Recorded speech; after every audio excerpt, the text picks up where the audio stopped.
Beryl is a hurricane we'll be watching all week long, even into early next week. Hurricane watches have now been upgraded, to Britta's point, to warnings in Jamaica, where hurricane conditions, including life-threatening winds and storm surge, could begin as early as tomorrow. And new this morning, you guys were covering this on First, Britta and Craig, the government of the Cayman Islands has now issued a hurricane watch. So we have those things up, and this cone has been an interesting one to follow. I know the big focus is not to focus on the cone, but we're watching where the center at least will go. I mean, Puerto Rico this morning is being impacted by thunderstorms because of Beryl. So a good example to point that out. And they're still far removed to the north. I know I was hoping we could find a camera out of Puerto Rico just to demonstrate even that far removed. You still have the outer bands that are impacting you. The cone is important, right? While it does only track the center of the storm, the center of Beryl, it does give you an idea of the steering that is involved.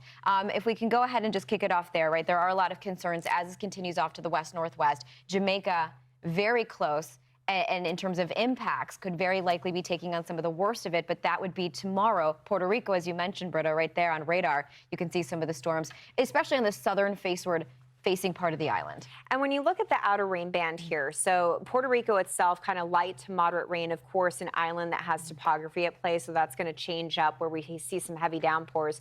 But Marissa, if we can go a little bit wider on this, because I want to identify the real heavy stuff, which is right offshore. If you track this and kind of follow it for Hispaniola, big, indicator here of why Haiti and the Dominican Republic, the south-facing shores, are under a tropical storm warning because they're going to feel that outer rain band. It's getting closer and closer. It's going to be moving on shore throughout the day today, and that's why you have to have these warnings up so folks can get prepared. When you look at Haiti and the Dominican Republic, those are islands that are known for very mountainous terrain. They don't do well with heavy rain. Just seeing that outer rain band come into focus with radar, you can tell the concerns there. We're going to have heavy rain in Puerto Rico, and especially the south-facing shores of Haiti and the Dominican Republic. The heavy rain that moves in throughout the day today, and especially tonight, is going to produce a concern here with mudslides and landslides for Haiti and the Dominican Republic. There's a look at the winds, which right now, just sort of giving a better look, because I have a better look at a monitor over here. 44-mile-per-hour winds. So those are tropical storm force winds that we're feeling on the eastern side of Puerto Rico. You know what this tells me?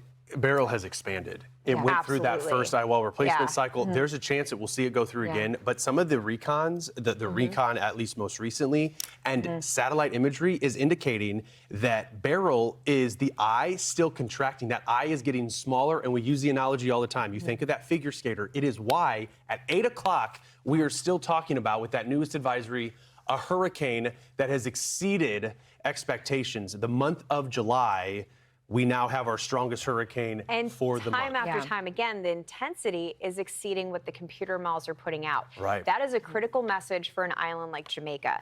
Right now, the forecast is calling for winds to be anywhere between 110 to 120 for Jamaica. Whether this is a direct hit or not, they're going to feel hurricane conditions. And today is the day to prepare. Tomorrow's the day to deal with it.